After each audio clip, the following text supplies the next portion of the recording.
I've never hired a junior UX designer straight from a bootcamp, and in this video I will explain you why. My name is Ines, I'm a principal product designer and a hiring manager. This channel is about getting a job in UX design. Subscribe. Now, I have 15 years of experience in UX design, and during that time I worked in agencies, startups and big tech companies. And for all the companies I worked in, I did hires.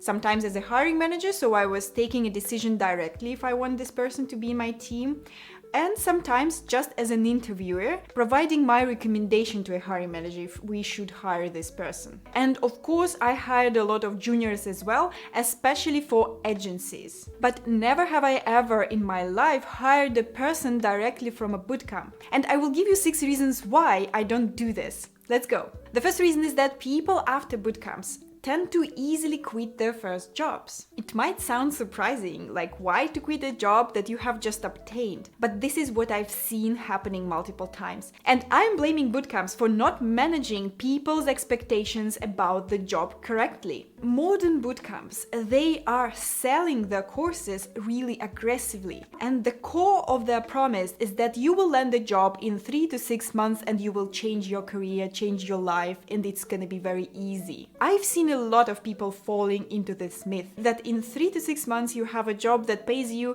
50+ K per year and it's gonna be fun, creative and easy. But even before the crisis, during the pandemic, when landing a job was relatively easy, working as a UX designer has never been easy, because working in tech is intense, and working as a UX designer provides you really little place for coasting, because guess what? Your work is clearly visible for everyone. At the same time, UX design often is not prioritized in organizations, and that leads to a lot of challenges people encounter during first days or week or month at work, and they are surprised and shocked and they quit. That's why hiring a person directly from the bootcamp is a big risk. I will spend time on hiring and onboarding the person, and then there is a high likelihood they will quit eventually. That's why many companies, they prefer that designers have real work experience somewhere else, and then they come with their expectations managed.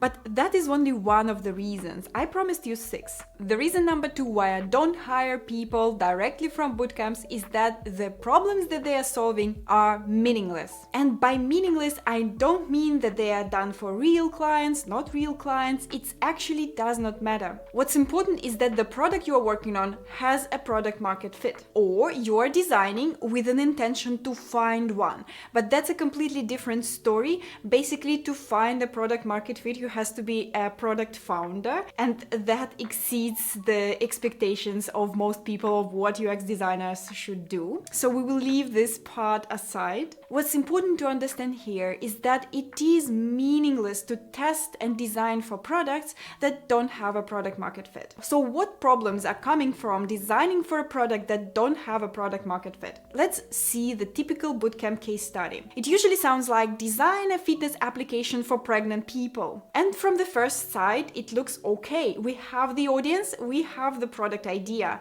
What's the problem? The problem is that unless you are a product founder that really has an idea and a community they want to serve, to build this product, you will need to build a startup from scratch. And this is where we touch this part, that in order to build this product, you need to be a product founder, and that exceeds the expectations from UX designer's role. But what if you design the app like bluntly, just taking this brief and designing a very nice application with subtle colors, maybe rounded edges? So that could be a good UI exercise, but when you go and start testing it to users, you will actually find out that your users don't exist. But you will not be able to find it out directly and easily, because usability test participants, they don't really reveal that they don't really like your app and don't really need it. And to test if they like and need your app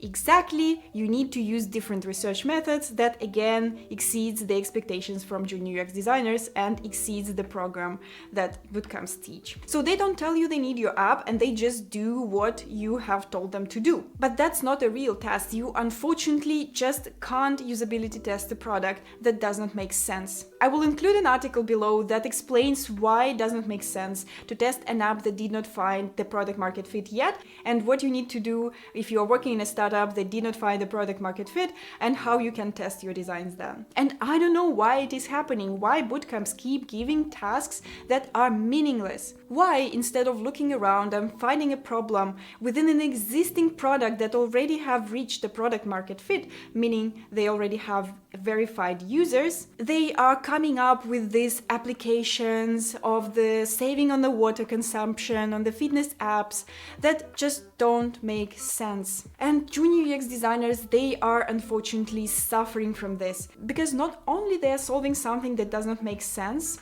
they are also not taught to think critically about the tasks they've been given. And honestly, if at any point a person will come to my interviews saying, I dropped out from the bootcamp because the UX challenge I've received there did not make sense, I will hire this person on the spot, because wow, this person will not be doing only what they are told to do, but they can also imply critical thinking. But really, this is such a big problem. I have my own program, UX Hackathon, and over the last year, I've taught 40 people there, and every one of them have finished the bootcamp before, sometimes even a couple of them, and nobody knew there how to run proper usability tests. Why? It's just because when they were running usability tests with those users that are not interested in the products that they are offering, they were not able to receive a response that would be expected from them. And they did not even know what they were missing. That's a real big problem there, but we have only scratched the surface of UX designers' portfolios after bootcamps. Let's deep dive in the portfolio topic. And this is where I see a lot of problems. The portfolios of people that are coming from the most popular bootcamps, they are identical. The standard way how people are starting in UX design is that they are first doing the Google certificate course on Coursera. And then they attend a more long bootcamp after that, which is completely fine. You are just starting out. This is actually a good path. I would probably start the same. But then don't be surprised that you are just not standing out. Eventually, any posting for a junior UX designer receives hundreds of identical applications. And I'm not exaggerating here. I have encountered this issue just last week. For those of you who don't know, I have a subscription-based club where I help people land a job in UX design. And the new way how I do that is that I proactively message to some companies throughout my connection and network and ask if they need UX designers, because I have some. And my goal is to match the UX designers that I teach with the jobs that are there within my network. And the last week I had a very nice job posting for a freelance contract. So I first posted this job in my club and then in my Instagram account, where I have 66,000 of subscribers. And this is the reality. I received so many identical applications. I thought people are mocking me. This is what I'm talking about. People from bootcamps, they are impossible for me to hire because I don't see the difference. And I just can't talk with 100 people. I just pick portfolios that stand out. And the same way the bigger companies are doing this, of course. This is how it works. By the way, if you like this video so far, give me a thumbs up and hit the subscribe button down below. That's important for me and for YouTube algorithms. And we're moving on. Now let's go to the last 3 reasons, and in my opinion they are most crucial. Because first reasons I can somehow work with. I'm a UX designer with many years of experience myself. I can see subtle differences even in identical projects, and I can evaluate them. Same with certificates. Okay, they don't mean anything, but I will eventually look at the portfolio. But the reason number 4, I can't do anything about that. And that reason being bad UI design skills. And I almost have a fear that I'm repeating myself too often about this, but nevertheless, I will never stop talking about that, because this is the biggest problem in the UX design industry now. Unfortunately, modern bootcamps that are usually 3 to 6 months long, they are not also managing the expectations properly in terms of UI design. The thing is that in order to be able to create visually pleasant and balanced design layouts, you need way more time than 3 to 6 months. And at the same time, this is a very crucial thing, because the industry has a certain bar. And only after a person reaches or exceeds this bar, we can consider hiring them. And because there is no shortage of UX UI designers on the job market, we can choose from the people who has the highest skill here. But yes, mastering UI design is really daunting, and you can only master the skills by constant repetition, practice, and feedback.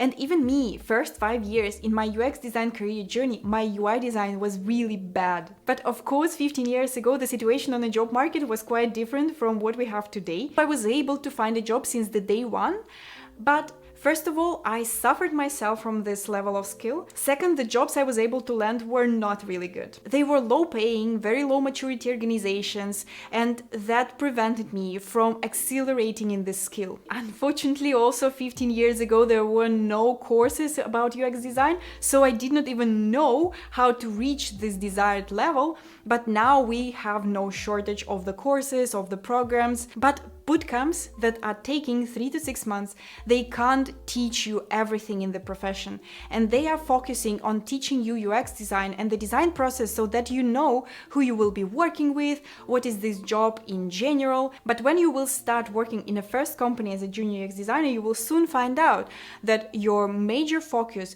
is on UI design and the handover to engineers. And so this whole part about the UX design, double diamond, design thinking that bootcamps are teaching you, you will need it, but later. And that results in this classical post-bootcamp case study that I often see, where the visual design bar is really low, but there is a long and elaborate explanation about the design process that they followed to get to this result. And if you ask me, I would prefer a better visual design result and a shorter process. Because as I said, when you join as a junior UX designer, you will be working at the end of the double diamond, at the part where you finalize the designs and hand it over to engineers. Now, how can you understand the visual design bar that is required? It's actually pretty easy. Just go to the dribble.com and scroll through the most popular pieces there.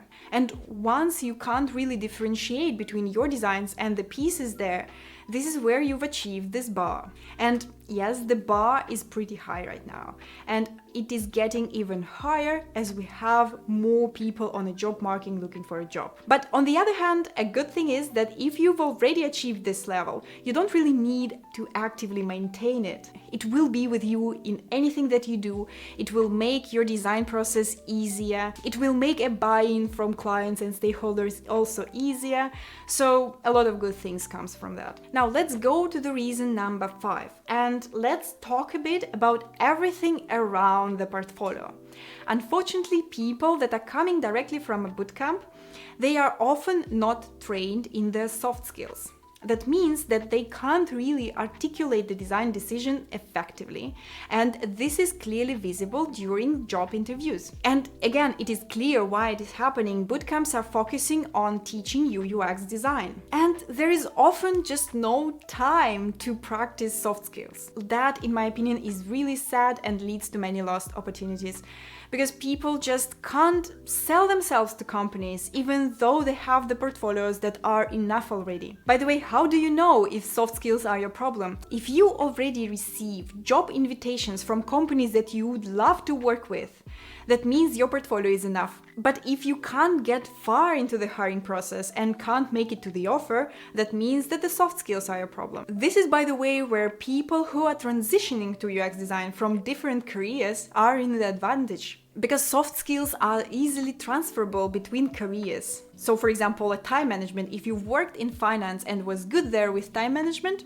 you will be good in UX design with this. But yes, realize that soft skills are the part of the job, same as hard skills, same as UI skills, and you will probably need to invest some time into improving them. Now, a last reason why I personally don't hire people from bootcamps, and the last reason is definitely not the least, and in my opinion, it might be the most important one. And I'm talking there about the personal story. And the thing is that stories Stories are important because during job interviews, you stand out with your stories. But many people, in my opinion, have a misconception about what is a good story. Say you've been working in finance for many years and then you've burned out, and during the recovery process, you digged into the roots of your personality and found out that you have always been a creative person.